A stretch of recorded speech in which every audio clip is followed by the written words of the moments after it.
Hello रसगुल्लो, एक बार फिर से आपका स्वागत करते हैं, आपका वेलकम करते हैं अपने चैनल केमिस्ट्री चैम्बर में। बेटा सीयूटी की सेकंड सॉल्यूशन चैप्टर के लिए सेकंड एमसीक्यू की 30 क्वेश्चंस की एक फिर से एक नई क्लास है आपके सामने, जिसमें आप देखेंगे बहुत से एमसीक्यू जो आपके लिए इंपॉर्टेंट होंगे सीयूटी के लिए, जो एग्जाम में आपके आ सकते हैं। तो चलिए उन क्वेश्चन की हम लोग प्रैक्टिस करते हैं आज की क्लास में। तो बेटा आज हम लोग समझेंगे सॉल्यूशन की जो सेकंड एमसीक्यू की आप देखेंगे एक सेट। तो चलिए स्टार्ट करते हैं। सबसे पहले लेते हैं फर्स्ट क्वेश्चन। फर्स्ट क्वेश्चन क्या कहता है और उसको कैसे सॉल्व करते हैं चलिए देखते हैं। तो फर्स्ट क्वेश्चन कहता है बेटा कि आप the following 0.10 m aqueous solutions which one will exhibit the largest freezing point। इसमें पूछ रहा है बेटा किसका फ्रीजिंग पॉइंट क्या होगा, लार्जेस्ट होगा। तो क्वेश्चन ये है, क्या क्वेश्चन है कि किसका फ्रीजिंग पॉइंट लार्जेस्ट होगा। तो चलिए देखते हैं किसका लार्जेस्ट होता है, निकाला जाता है। तो सॉल्व करेंगे तो सबसे पहली चीज तो आप समझ लें बेटा कि फ्रीजिंग पॉइंट जो डेल्टा टीएफ होता है डायरेक्टली प्रोपोर्शनल टू आई होता है। इस बात को आप जानते हैं, नहीं जानते हैं तो इस पॉइंट को आप नोट करें, जल्दी से नोट करें इसको कि डेल्टा टीएफ जो है वो डायरेक्टली प्रोपोर्शनल टू आई होता है। अगर आपको आई नहीं मालूम है कि आई क्या है, तो आई क्या होता है बेटा, 1/2 फैक्टर। आई क्या होता है, 1/2 फैक्टर। तो आई आप निकाल लीजिए। तो आई देखते हैं केसीएल के लिए आई क्या होगा, इसको ब्रेक कर दें तो के प्लस सीएल माइनस। इस केस में आई क्या होगा, आप देखें यहाँ पे मार्कर चेंज करते हैं, आपको दिखाते हैं 1 1। तो कितना हो गया आई 2। तो अब क्या करते हैं, दूसरे के लिए निकालते हैं। इसके लिए ये टूटेगा ही नहीं, जैसे था वैसे इसको आप छोड़ दीजिए। तो इसके लिए आई क्या होगा, इसके लिए आई 1 होगा। तीसरा इसको आप तोड़ दीजिए तो एल यहाँ पे 2 लिखा हुआ है, SO4 का होल थ्राइस है। तो एल के ऊपर बैलेंसी क्या बनेगी, 3 बनती है, तो यहाँ पे +3 लगाएंगे। और SO4 के ऊपर कितनी बनती है, -2 बनती है। तो यहाँ 2 लिखा है, यहाँ 2 लिखेंगे, यहाँ 3 लिखा है, यहाँ 3 लिखेंगे। जो ये नंबर लिखा है वो उसके आगे कोफिशिएंट में यूज कर देते हैं। ठीक है, तो टोटल कितना आ जाएगा बेटा, यहाँ आई आएगा 5। अब उसके बाद इसको देखते हैं, इसको ब्रेक करेंगे तो K प्लस हो जाएगा, SO4 2 माइनस हो जाएगा। तो यहाँ पे आप 2 यूज करेंगे तो 2 1 3। तो आई इस केस में क्या होगा 3। लो अब पकड़ना है चोर कौन सा है। तो चोर पकड़ने के लिए आप क्या देखेंगे, किसका आई ज्यादा है। तो इस चार केसों में आई किसका ज्यादा है, आई इक्वल टू 5। किस केस के लिए, Al2SO4 का होल थ्राइस के लिए, इसके लिए आई ज्यादा है। तो आपका राइट ऑप्शन कौन सा बनेगा, सी। ये लो बेटा राइट ऑप्शन, देखो क्या राइट ऑप्शन, सी। तो आप समझ गए कि आपको लार्जेस्ट फ्रीजिंग पॉइंट डिप्रेशन निकालना है तो आपको एक बात रखनी है अपने यहाँ एक छोटे से मगज में, भेजे में रखना है क्या, कि delta TF directly proportional to I. तो बस आई कैलकुलेट करें, आपका निकल आएगा। आई होप कि समझ में आया। चलिए अब डिस्कस करते हैं सेकंड नंबर क्वेश्चन क्या कहता है। आ जाइए सेकंड नंबर क्वेश्चन में आ जाइए। चलिए भाई सेकंड में आ गए हम लोग। तो सेकंड क्या कहता है कि the freezing point of equimolar aqueous solution will be highest for. क्या पूछ रहा है बेटा, यहाँ पर पूछ रहा है कि the freezing point of equimolar aqueous solution will be highest for. क्या दिया है, इक्विमोलर। इसका मतलब क्या है कि मोल सभी के क्या हैं, सेम है, तो उसको हम लोग बोलते हैं इक्विमोलर। अब कह रहा है कि हाईएस्ट फॉर, किसके लिए ज्यादा होगा। तो अब इस बात को समझने के लिए कि किसका फ्रीजिंग पॉइंट ज्यादा होगा, तो इस बात को आप ध्यान रखें कि फ्रीजिंग पॉइंट इनवर्सली प्रोपोर्शनल किसके होता है, आई के। किसके होता है, इनवर्सली प्रोपोर्शनल आई के। फ्रीजिंग पॉइंट किसके इनवर्सली प्रोपोर्शनल होता है, आई के। तो यहाँ पर जो फ्रीजिंग पॉइंट है वो जिसमें आई कम होगा उसका फ्रीजिंग पॉइंट ज्यादा होगा। तो इसको आप याद रखेंगे कि जिसका आई कम होगा उसका फ्रीजिंग पॉइंट ज्यादा होगा। इट मीन्स कि जो फ्रीजिंग पॉइंट है इसको कैलकुलेट करने के लिए आपको देखना क्या है, लेस वैल्यू ऑफ आई की आपको लेस वैल्यू देखना है। जिसमें आई की वैल्यू लेस होगी उसका फ्रीजिंग पॉइंट क्या होगा, ज्यादा होगा। तो अब फर्स्ट क्वेश्चन देखें क्या है, C6H12NH3Cl एनिलीन हाइड्रोक्लोराइड। उफ, एक समस्या आ गई क्या, इसका फॉर्मूला बेटा यहां आप सही कर लें, C6H5NH3Cl ये है, ठीक है। अब उसके बाद दूसरा क्या है, CaNO3 का होल ट्वाइस, तीसरा क्या है, LaNO3 का होल ट्वाइस, फोर्थ क्या है, C6H12O6 मींस ग्लूकोज है। अब आप इसको डिसोसिएट करें तो फर्स्ट वाले को करेंगे डिसोसिएट, तोड़ेंगे तो क्या आ जाएगा इसमें, C6H5 इतना हो गया, उसके आगे NH3 है तो NH3 हो जाएगा, प्लस लग जाएगा प्लस Cl माइनस, तो I क्या आएगा इस केस के लिए, I आएगा 2। क्लियर, इसको तोड़ें आप तो Ca प्लस 2 NO3 माइनस यहां आप लगा दें 2, तो I क्या हो जाएगा इस केस के लिए, I हो जाएगा 3। इसको तोड़ें La 2 प्लस NO3 माइनस यहाँ 2 लगा दें तो 2 1 3, तो I क्या हो जाएगा इस केस के लिए 3 हो जाएगा। ये बेटा ब्रेक नहीं होगा तो C6H5 ये क्या है, C6H12O6 ऐसे ही रहेगा, तो I क्या होगा इस केस के लिए 1। तो अब देखें चोर कहाँ है, तो I वैल्यू कम किस में है, तो I की वैल्यू कम किस केस में है, ये देखिए फोर्थ, इसका ऑप्शन क्या है, डी। समझ गए बेटा आप, कौन सा ऑप्शन सही होगा, डी। क्लियर, आप समझ रहे हैं, आपको अच्छे समझ में आ रहा है, आपको नहीं आता है तो आप कमेंट कर सकते हैं, आप अपने डाउट्स को जरूर क्लियर करें, डाउट रख के स्टडी नहीं करना चाहिए। तो अगर कोई डाउट है तो उसको आप क्लियर करते चलें। क्लियर हो गया 2 क्वेश्चन।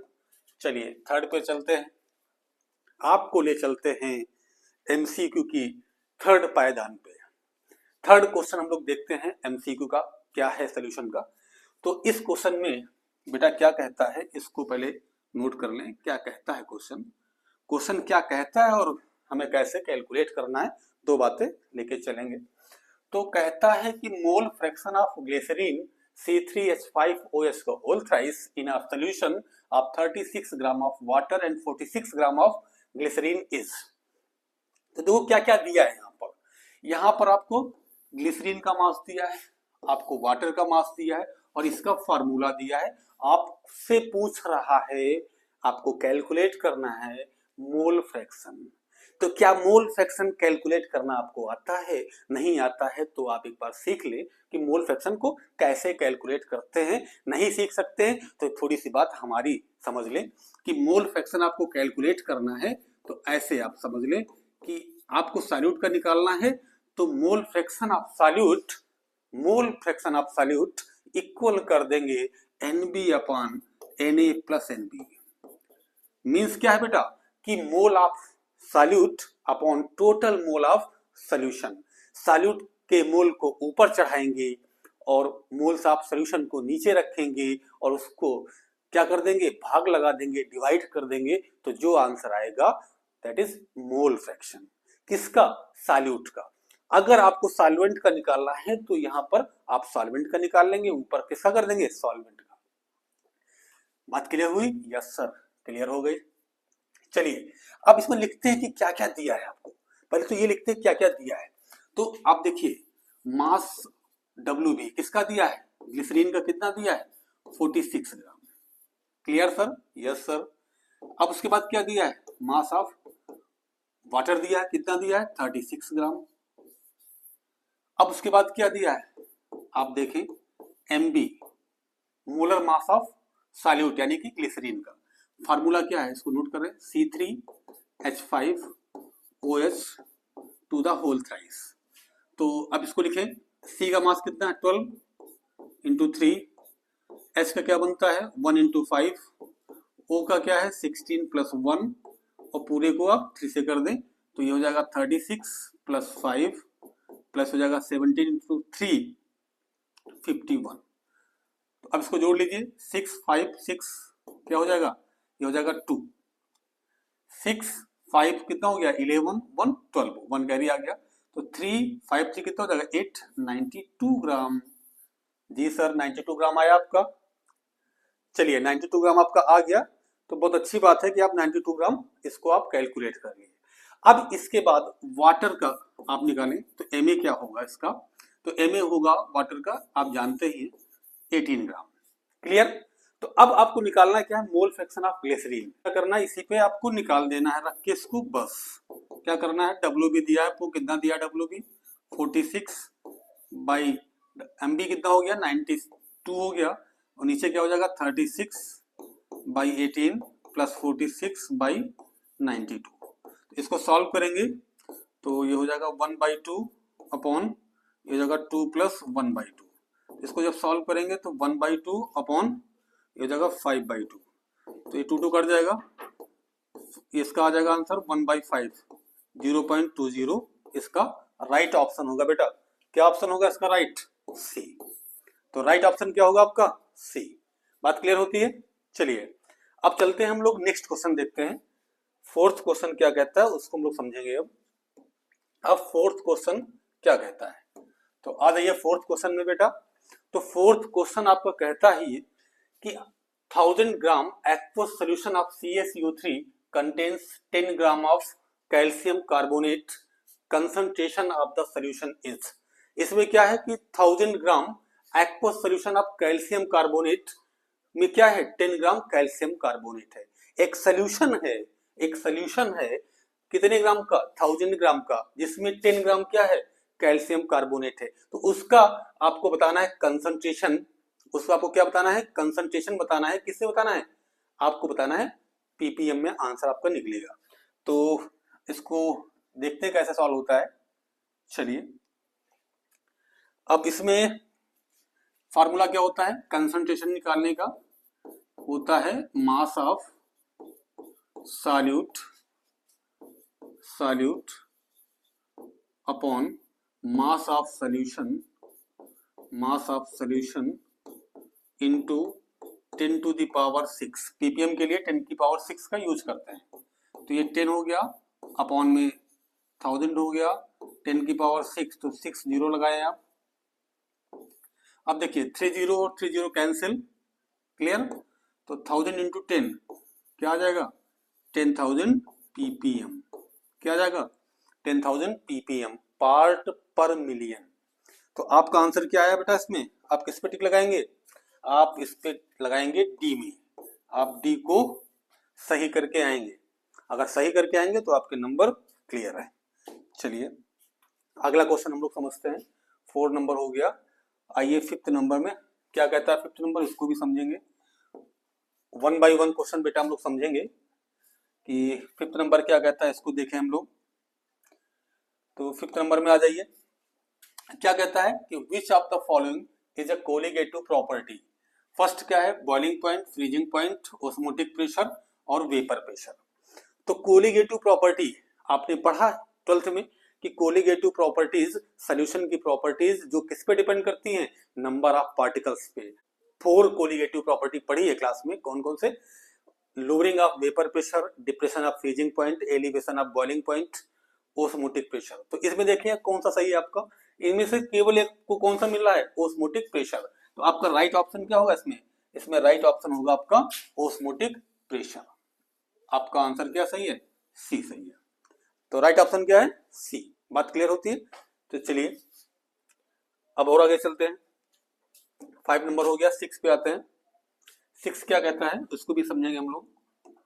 तो 6 नंबर बेटा कहता है, 6 नंबर क्या कहता है उसको समझेंगे।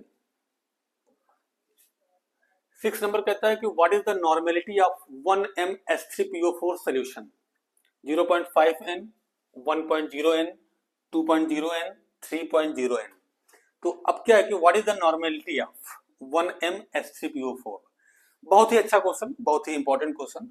तो यहाँ पर मोलरिटी आपको दे रखी है, मोलरिटी आपको क्या दी है 1, और किसकी दी है H3PO4 की, H3PO4, ठीक है, फास्फोरिक एसिड है। अब बेटा इसमें देखना आपको इसका वैलेंस फैक्टर क्या है। तो इसका वैलेंस फैक्टर क्या है, आप यहां लिखेंगे और यहां लिख देंगे PO4 -3। तो यहाँ पे आप 3 लगाएंगे, ठीक है। ट्राई बेसिक है, तो ट्राई बेसिक एसिड है। तो अब इसमें क्या है, अब यहाँ बैलेंस फैक्टर कितना है, बैलेंस फैक्टर इसका 3 है, ठीक है, बैलेंस फैक्टर कितना है 3। तो नॉर्मेलिटी आपको कैलकुलेट करना है, नॉर्मेलिटी तो इक्वल टू हो जाएगा बैलेंस फैक्टर इंटू मोलैरिटी, इस बात को आप याद रखेंगे। तो नॉर्मेलिटी आपको निकालना है, बैलेंस फैक्टर क्या है 3, मोलैरिटी क्या है 1, तो आंसर क्या है 3। लो बेटा आंसर मिल गया आपको 3n, डी ऑप्शन आपको आंसर मिल गया। कौन सा आंसर है 3, कौन सा सही है डी ऑप्शन।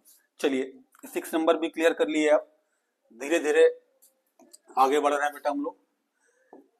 अब उसके बाद 7 नंबर देखेंगे, 7 नंबर क्या कहता है, तो 7 नंबर में हम लोग चलेंगे और 7 नंबर कहता क्या है। तो 7 नंबर क्या क्वेश्चन है कि विच of the following mixture do you expect will not show positive deviation from Raoult's law. इनमें से कौन सा सोल्यूशन है जो राउल्ट्स लॉ की बारे में बात करता है पॉजिटिव डेविएशन के, ठीक है। तो अब इसका ऑप्शन क्या है, बेंजीन एंड क्लोरोफॉर्म। ऑप्शन क्या सही होगा ए। देखिए बेंजीन और क्लोरोफॉर्म जो है, यहाँ पर बेंजीन के पास क्या होता है, यहाँ पर बेंजीन के पास पाई इलेक्ट्रॉन्स है, ठीक है, पाई इलेक्ट्रॉन्स है और पाई इलेक्ट्रॉन है, और क्लोरोफॉर्म के पास क्या है CH Cl3, इसके पास H है, तो इसके पास क्या होती है, इसके पास स्ट्रॉन्ग बॉन्डिंग होती है, दैट्स वाई ये क्या देगा पॉजिटिव डेविएशन देता है। तो समझ गए आप। चलिए अब हम लोग नेक्स्ट बात करते हैं क्वेश्चन की 8 नंबर। अब हम लोग आते हैं 8 में, ठीक है। 8 नंबर क्या कहता है, तो इसको हम लोग देखेंगे 8 नंबर। चलिए आप बहुत अच्छे से समझ रहे हैं, आप धीरे धीरे चीजें सीखते रहें। तो बेटा 8 नंबर क्या कहता है कि the molarity of 0.2 Na2CO3 solution will be. इसमें क्या पूछ रहा है आपसे, मोलैरिटी पूछ रहा है। तो मोलैरिटी अभी आप कुछ देर पहले हम आपको बताया कि नॉर्मेलिटी इक्वल टू क्या होता है, बैलेंस फैक्टर इनटू मोलैरिटी। तो मोलैरिटी इक्वल टू क्या होगा, नॉर्मेलिटी अपॉन बैलेंस फैक्टर, ठीक है। तो अब यहाँ नॉर्मेलिटी आपको दी है 0.2, बहुत सही आपने लिख दिया। अब इसका बैलेंस फैक्टर देख लें आप Na2CO3 का, तो इसमें 2 इलेक्ट्रॉनों का क्या करता है वो देखिए यहाँ पर Na के पास क्या है प्लस और CO3 के पास क्या है -2, तो यहाँ पे 2 इलेक्ट्रॉनों का कॉम्बिनेशन से बनता है, तो इसमें बैलेंस फैक्टर क्या होगा 2, तो क्या आ जाएगा 0.1। कौन सा ऑप्शन सही है सी। क्लियर, आपको समझ में आ गया कि इसका कौन सा ऑप्शन सही है। चलिए अब 8 नंबर हो गया, अब चलते हैं अगला क्वेश्चन देखते हैं 9 नंबर। 9 नंबर क्या कहता है इसको भी समझेंगे हम लोग। कहता है ideal solution is formed when its component have zero heat of mixing, have zero volume change, obey Raoult's law, all of above. इनमें कह रहा है बेटा, आपसे पूछ रहा है कि ideal solution is formed when its component क्या होता है उसके पास। देखिए आइडियल सॉल्यूशन तब बनता है जब उसमें जीरो क्या होता है, हीट ऑफ मिक्सिंग होती है, जीरो क्या होता है वॉल्यूम चेंज होता है, ओबे करता है राउल्ट्स लॉ को। तो यहाँ पर ऑल ऑफ एबव पे आप टिक लगाएंगे। ऑप्शन क्या सही है आपका डी। तो बात क्लियर है आपकी, कौन सा ऑप्शन सही है डी। चलिए अब इसके बाद नेक्स्ट नंबर बात करते हैं, नेक्स्ट नंबर बात करते हैं, अगला क्वेश्चन आ जाइए। चलिए अब इसमें क्वेश्चन क्या कहता है समझते हैं। कहता है कि normality of 0.3 m phosphorus acid is. तो आप याद रखेंगे नॉर्मेलिटी आपसे पूछ रहा, तो इसके लिए क्या होता है बैलेंस फैक्टर 2। तो आप देखिए सीधा लगाइए formula, normality equal to 2 into 0.3, तो क्या आंसर आ जाएगा 0.6 है ऑप्शन यस बी। कौन सा ऑप्शन सही है बी। चलिए नेक्स्ट में चलते हैं हम लोग, 10 हम लोग क्रॉस कर चुके हैं, अब चलते हैं 11 की तरफ। तो 11 क्या कहता है, 11 नंबर क्वेश्चन देखेंगे। तो इसमें क्या कहता है कि what is the molarity of 20% W/V H2SO4 solution. इसमें कह रहा है कि 20% W/V, ठीक है, कंसंट्रेशन दिया है 20% H2SO4 सॉल्यूशन। अब इसके लिए आंसर सबका दिया है कि इसकी मोलैरिटी क्या होगी। क्लियर, तो अब चलिए इस क्वेश्चन को हम लोग सॉल्व करते हैं। आपको निकालना क्या है मोलैरिटी। तो आप थोड़ी सी बात समझ ले बेटा, मोलरिटी आपको निकालना है। क्लियर? तो अब यहाँ पे आपको दिया है W/V दिया है आपको 20%, ये भी आपको समझ में आ रहा है। तो सीधा आप लिखेंगे 20/, ये 100% में है तो 100 हो जाएगा, इंटू 1000 लगा देंगे, ठीक है, 1000 लगा देंगे। और इसका H2SO4 का मोलर मास 98 होता है, इसको लगा देंगे, बस इसको सॉल्व कर लेंगे तो 2 0 से 2 0 कट जाएगा, और इसको सॉल्व करेंगे तो 200/98, ठीक है, 200/98 आ जाएगा। अब इसको सॉल्व करेंगे तो आपका ऑप्शन क्या आना चाहिए, 2.04, डी नंबर आपका राइट आना चाहिए। इसको आप सॉल्व कर लीजिए तो ये हो जाएगा 2 पॉइंट समथिंग ही आएगा, तो आप देख लीजिएगा, चेक कर लीजिए एक बार। तो इसमें एक तरह आप सॉल्व करेंगे। देखो W/V दिया है तो इसको सीधा हम ऊपर लिख दिए 20, अब परसेंट में है तो इसको नीचे 100 मान लिए सोल्यूशन का, इंटू क्या कर दिए 1000 लगा दिए ऊपर, ठीक है, नीचे इसका मास लिख दिए 98। क्लियर? चलिए नेक्स्ट क्वेश्चन बात करते हैं हम लोग। नेक्स्ट क्वेश्चन 12 नंबर पे चलते हैं। 12 नंबर क्या कहता है, कह रहा है कि the molarity of pure water is, ये तो आप अच्छे से जानते हैं कि प्योर वाटर की मोलरिटी कितनी होती है, ये आप अच्छे से जानते हैं। इसकी बात कि 55.5 m, ऑप्शन क्या बी। तो आप देख के समझ जाएंगे कि आप तो बहुत अच्छे से प्रैक्टिस की है इसकी, आपको अच्छे से क्वेश्चन आता है कि the molarity of pure water is 55.5 m, आपको अच्छे से आता है तो आप अच्छे से इसको सॉल्व भी कर लेंगे, ठीक है। तो इसका ऑप्शन क्या हो जाएगा बी। अगर आप चाहें तो ऐसे आप देख भी सकते हैं, मोलरिटी निकालने के लिए आपको मोलरिटी निकालना है, मोलरिटी, ठीक है।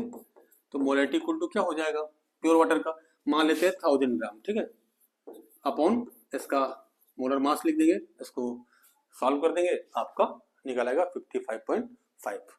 क्लियर हो गया आपका? चलिए अब 12 नंबर हो गया, आते हैं 13 नंबर में। 13 नंबर क्वेश्चन क्या कहता है, इसको देखते हैं हम लोग।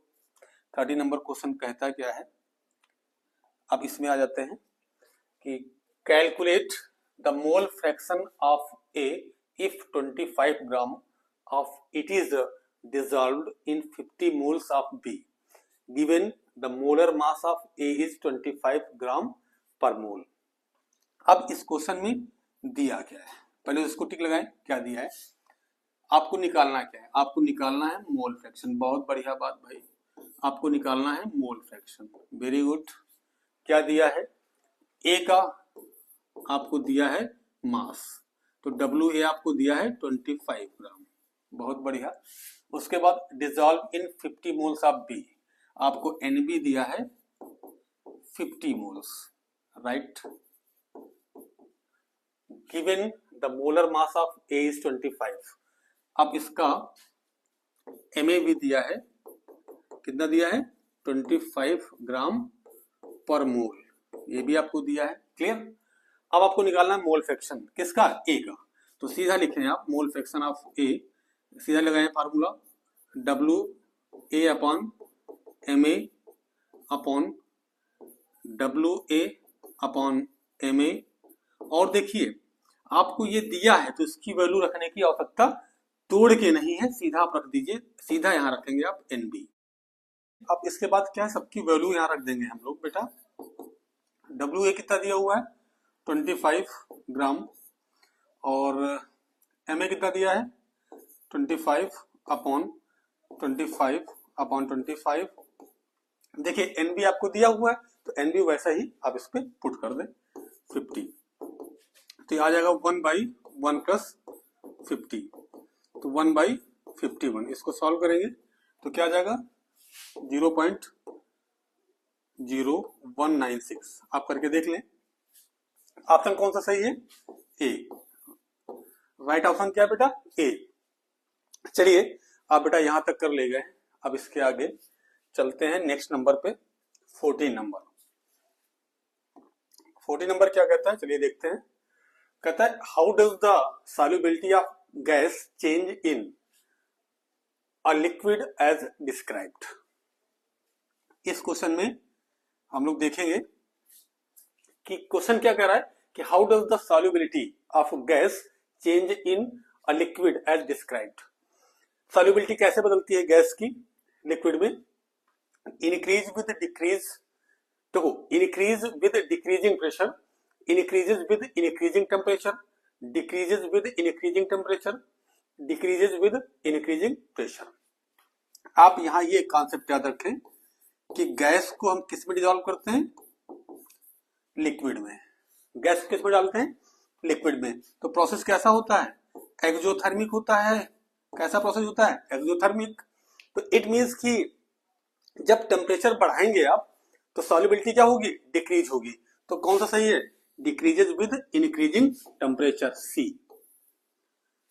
जब टेम्परेचर बढ़ाते हैं तो सॉल्युबिलिटी क्या होती है? उसकी डिक्रीज करती है। राइट ऑप्शन आपको मिल गया, सी। तो आप इस पे टिक लगाएंगे तो आपको नंबर श्योर है कि आपका नंबर बिल्कुल सही आएगा।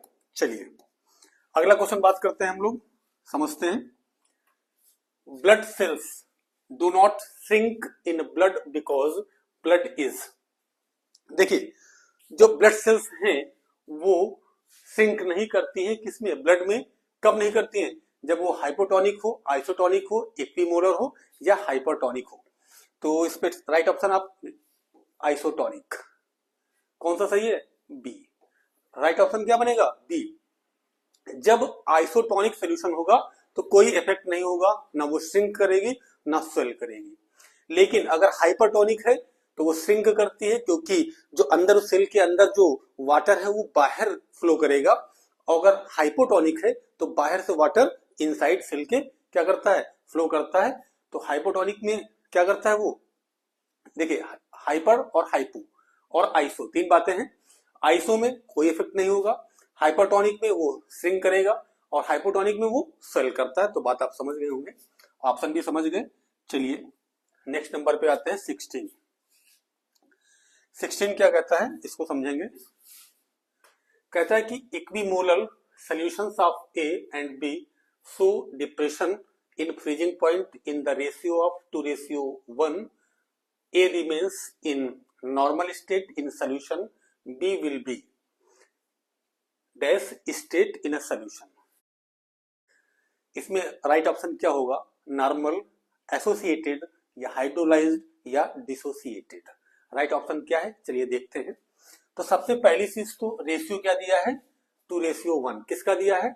Depression in freezing point. पहले करेंगे delta TF A upon delta TF B, इसका रेशियो दिया है 2:1।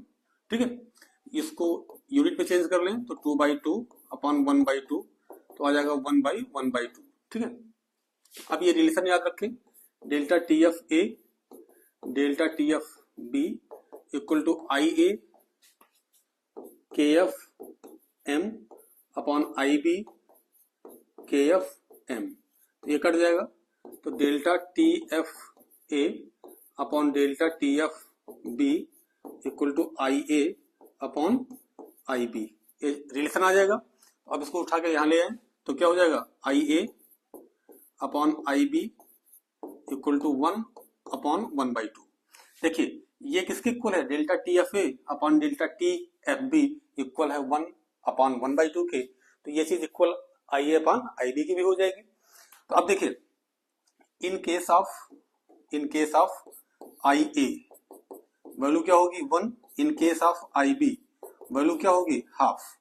तो ये लेस देन किससे? लेस देन 1 है। तो लेस देन 1 किस में होता है? लेस देन 1 होता है जब क्या होता है? वो एसोसिएटेड होता है, और जब डिसोसिएटेड होता है तो मोर देन 1 होता है। तो यहाँ पे क्या आया? IB की वैल्यू 1/2 आई है, तो लेस देन 1 है, तो इसलिए क्या होगा आंसर? B, associated. बात क्लियर हो गई आपको? चलिए नेक्स्ट क्वेश्चन हम लोग देखते हैं।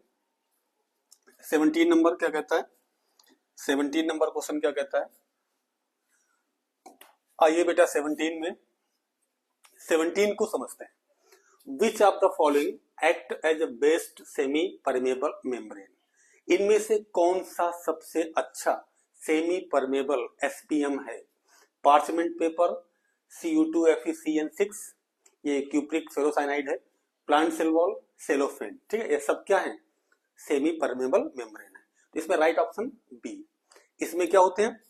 ये स्मॉल पोर्स होते हैं जो अलाउ करते हैं छोटे मॉलिक्यूल्स को, बड़े को अलाउ नहीं करते हैं। तो सबसे अच्छा कौन होगा? Cu2FeCN का होल 6। ठीक है, समझ गए आप? राइट ऑप्शन क्या है? पी पे आप टिक लगाएं। चलिए अगला समझते हैं। 80 नंबर पे आ जाएं। 80 नंबर क्या कहता है बेटा? 80 नंबर क्वेश्चन देखते हैं हम लोग क्या कहता है। Van't Hoff factor is, option क्या है? Less than 1 in case of dissociation, more than 1 in case of dissociation, always less than 1 in case of dissociation. ठीक है, तो अब इसमें देखिए डिसोसिएशन के केस में आई जो होगा वो मोर देन 1 होगा और लेस देन 1 होगा इन केस ऑफ एसोसिएशन। ठीक है, तो कौन सी बात सही है इसमें? More than 1 in case of dissociation. B option आपका राइट बन जाएगा। तो एक नंबर आप और सही कर लेंगे।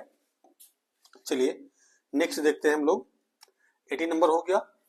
चलिए अब देखते हैं हम लोग 19 नंबर क्वेश्चन। 19 नंबर हम लोग आते हैं और इसको भी समझते हैं क्या कहता है ये। 90 नंबर क्या कहता है इसको भी समझते हैं। चलिए कह रहा है कि van't Hoff factor of CaNO3 to the whole twice is, इसका वंस हाफ फैक्टर क्या होगा? तो आई आपको कैलकुलेट करना है। आई किसके लिए कैलकुलेट करना है? CaNO3 to the whole twice.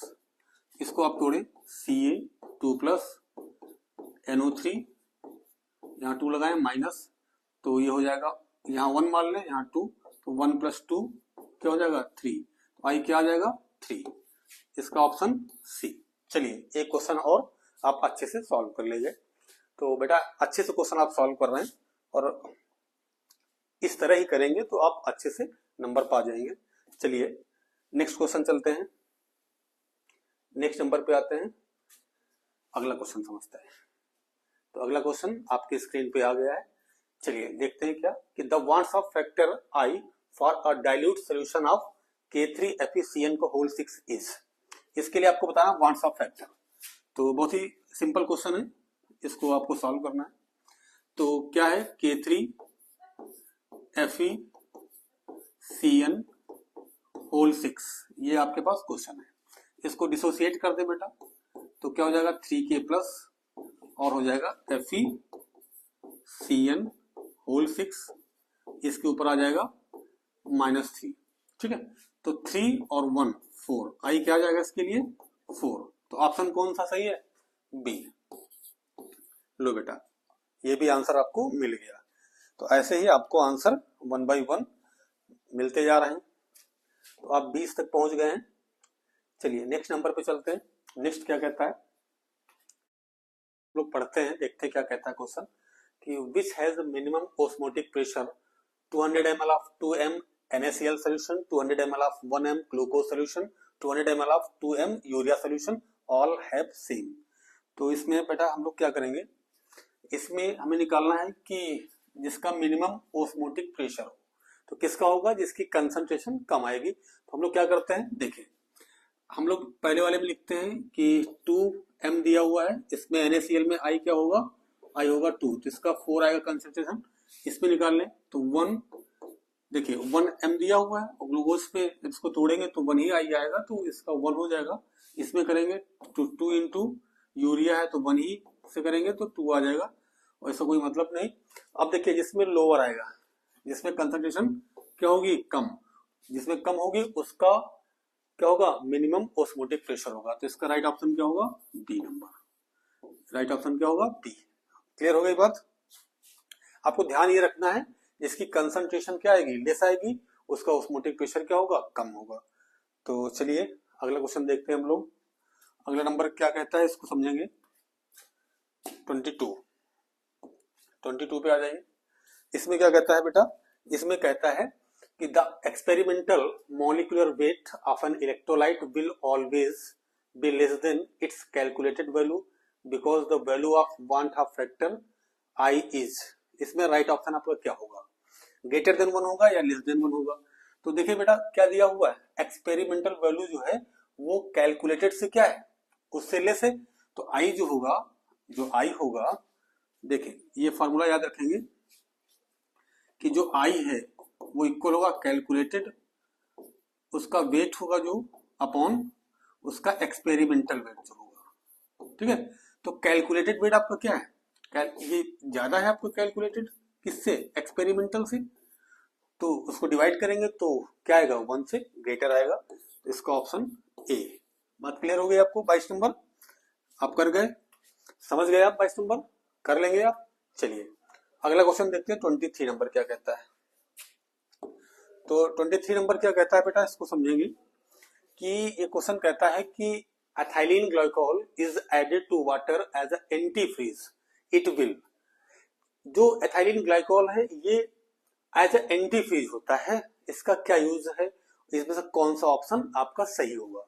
तो decrease the freezing point of water in winter and increase the boiling point of water in summer, only decrease the freezing point of water, only increase the freezing point of water, B use for cleaning the radiator in a car, इनमें से कौन सा option सही है। तो anti freeze क्या होता है और कैसे काम करता है, देखो ये इसका राइट ऑप्शन आपको कौन सा होगा, ए ऑप्शन, कौन सा होगा, ए। ये करता क्या है, ये जो फ्रीजिंग पॉइंट है, देखो एंटी फ्रीज जो होता है, एंटी फ्रीज ये करता क्या है, एंटी फ्रीज जो होता है ये बॉइलिंग पॉइंट को इंक्रीज कर देता है और फ्रीजिंग पॉइंट को डिक्रीज कर देता है। तो विंटर सीजन में ये फ्रीजिंग पॉइंट को कम करेगा, ठीक है, और समर सीजन में बॉइलिंग पॉइंट को और बढ़ाएगा, क्योंकि टेम्परेचर थोड़ा सा ज्यादा रहता है तो बॉइलिंग पॉइंट को और बढ़ा देगा उसके, ठीक है। तो ऑप्शन समझ गए ए। चलिए 24 नंबर देखते हैं हम लोग बेटा, 24 क्या कहता है, 24 कहता है, क्या कहता है, समझना पड़ेगा। The want of factor I for a dilute aqueous solution of glucose is, तो ग्लूकोज तो डिसोसिएट होता नहीं है, तो इसका क्या होगा, बी ऑप्शन 1, क्योंकि ग्लूकोज ब्रेक नहीं होगा, जो ब्रेक नहीं होगा उसमें आई क्या होगा, 1 होगा, तो आई इसका क्या आ रहा है, 1 आ रहा है, ठीक है। अगर ये डिसोसिएट हो जाता, टूट जाता, तो आई इसका इंक्रीज कर जाता है, ठीक है। चलिए अब नेक्स्ट क्वेश्चन देखेंगे 25 नंबर क्या कहता है। 25 नंबर पे आ जाए हम लोग, ये आ गया आपके स्क्रीन पे, ठीक है, 25 नंबर आपके स्क्रीन पे आ गया। अब इसको हम लोग को समझना है। तो बेटा देखिए, आप 12th में अच्छे से पढ़ के आए हैं, तो आप चीजों को जल्दी जल्दी प्रैक्टिस करें, ठीक है। तो क्या है कि maximum freezing point falls in camphor, naphthalene, benzene, water, किसमें फ्रीजिंग पॉइंट ज्यादा फॉल करता है। तो देखो जिसका केएफ ज्यादा होगा, केएफ मोर, केएफ जिसमें ज्यादा होगा उसमें फ्रीजिंग पॉइंट फॉल करेगा, ठीक है। तो अब देखो इसमें ऑर्डर क्या है, इसमें सबसे ज्यादा क्या है, कैम्फर का केएफ ज्यादा होता है, फिर नेप्थलीन का होता है, फिर बेंजीन का होता है, देन वाटर का होता है। तो अब इसमें क्या है, इसका कैम्फर का ए ऑप्शन, इसमें क्या होगा, कैम्फर में ज्यादा फॉल होगा फ्रीजिंग पॉइंट, ठीक है, क्योंकि इसका केएफ वैल्यू सबसे ज्यादा है, ठीक है। चलिए नेक्स्ट नंबर देखते हैं 26 क्या कहता है, इसको भी हम लोग समझेंगे। 26 में पहुंच गए, बस खत्म ही होने वाला है, 2-3 क्वेश्चन और बचे होंगे, 4। तो इसमें क्या कहता है, 0.585% NaCl solution at 27 degree Celsius has osmotic pressure, इसमें से कौन सा करेक्ट ऑप्शन है। तो देखो बेटा, ओस्मोटिक प्रेशर के लिए आप क्या यूज करेंगे, एक फार्मूला आप यूज करते हैं, pi equal to ICRT, NaCl दिया है तो आप क्या यूज करेंगे, आई, क्लियर ना, कि NaCl भाई टूटेगा, ब्रेक होगा, तो इसके लिए आई क्या आएगा, NaCl के लिए, NaCl के लिए आई आता है, इसको ब्रेक करते हैं आप, तो आई क्या आएगा इसके लिए, 2, क्लियर। अब आप कंसंट्रेशन निकाल लें, सी, देखिए ये परसेंटेज दिया है आपको, तो 0.585 100 में ले ले, ऊपर 1000 लगाएं, अपॉन इसका NaCl का क्या रख दे, मॉलिक्यूलर मास 58.5। NaCl का मास कितना होगा, ऐसे आप देखें, Na कितना होता है, 50, Na कितना होता है, देखिए Na का 23 प्लस Cl का 35.5, तो ओवरऑल कितना हो जाएगा 58.5। इसको सॉल्व कर ले, तो इसको सॉल्व करके देखें आप क्या आंसर आएगा 0.1। आप सॉल्व करके चेक करें, आंसर आ गया। अब देखें, अब इसको C को इसी में रख दीजिए, pi equal to I two C की वैल्यू 0.1, R की वैल्यू 0.0821 इंटू T कितना दिया हुआ है 27, तो इसको आप चेंज कर लें केल्विन में, तो 27 प्लस 273, इसको थोड़ा सा सही कर दें, 273 क्या हो जाएगा 300। इसको आप सॉल्व कर लें, रख के ऑप्शन क्या आ जाएगा 5 ATM। इसको सॉल्व करें 5 ATM, आपका राइट क्या होगा बी नंबर। आप सॉल्व करके चेक कर लीजिएगा। तो यहां तक हो गया। अब नेक्स्ट क्या आते हैं 27 में। 27 नंबर क्या कहता है इसको भी समझेंगे बेटा। तो 27 कहता है कि a solution of acetone in ethanol. Ethanol में क्या मिलाया जाता है एसीटोन, तो ये behave like a near ideal solution, obeys routes law, shows a negative deviation from Raoult's law, shows a positive deviation from Raoult's law। तो आपको अच्छे से मालूम है इसका ऑप्शन डी है, क्योंकि ये डेविएशन से पॉजिटिव डेविएशन। ठीक है, चलिए 28 नंबर पे आते हैं। 28 नंबर क्या कहता है, तो 28 नंबर बेटा कहता है कि the substance A when dissolve in solvent B shows the molecular mass corresponding to A3, the want of factor will be। इसके लिए वांट ऑफ फैक्टर क्या आएगा, तो बेटा देखते हैं 3A से क्या बन जाएगा A3। क्या ये डिसोसिएट होता है, टूटता है, तो यहाँ रेशियो क्या है 3:1। ठीक है, ये टूट जाएगा। तो पहले जब T क्या होगा 0, तो ये 1 होगा, ये 0 होगा। कुछ देर बाद क्या हो जाएगा, ये हो जाएगा 1 माइनस अल्फा, और ये हो जाएगा उसी के रिस्पेक्ट में अल्फा बाई 3, क्योंकि वो रेशियो क्या है 3:1। तो अब आई क्या निकालेंगे आप, आई इक्वल टू हो जाएगा 1 minus alpha plus alpha by 3। अब देखिए ये डिसोसिएट होता है, तो डिसोसिएट के केस में अल्फा क्या होगा 1, 100% डिसोसिएशन हो रहा है, तो अल्फा क्या होगा 1, तो 1 माइनस 1 प्लस 1 बाई 3। ठीक है, तो ये कट जाएगा 1 बाई 3। कौन सा ऑप्शन है आपका डी, कौन सा ऑप्शन है आपका डी। तो आप चेक कर लें, कैसे टिक लगाएंगे आप, डी पे लगाएंगे, डी आपका क्या है राइट ऑप्शन है। चलिए 29 नंबर पे चलते हैं। 29 उसके बाद लास्ट 30।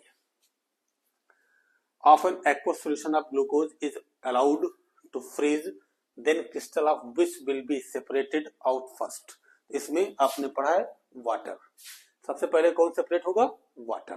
क्लियर, इसको आप अच्छे से जानते हैं, तो क्या आंसर होगा इसका वाटर, इसका ऑप्शन बी। चलिए अब आते हैं लास्ट में, लास्ट में आते हैं 30 number. The ratio of the value of any colligative property for KCl solution to that for sugar solution is nearly. देखिए यहाँ रेशियो दिया है किसका, दो कोलिगेटिव प्रॉपर्टीज बतानी है किसकी, KCl के लिए और शुगर के लिए। ठीक है, तो किसका मतलब क्या उसमें आएगा रेशियो, तो देखिए NaCl का आई क्या आएगा, तो क्या आएगा में आई क्या आएगा, शुगर दिया हुआ है यहाँ, तो इसमें आई 1 आएगा, तो मतलब वो 2:1 में है, यानी कि 2, तो उसमें क्या आ जाएगा 2 टाइम आ जाएगा। तो बेटा ये 30 क्वेश्चंस की एक सीरीज थी, सोल्यूशन की सेकंड सीरीज थी, तो बेटा इसको आप रिवाइज करें। अब इसके बाद मिलते हैं आपको थर्ड सीरीज के साथ, तब तक के लिए बाय बाय।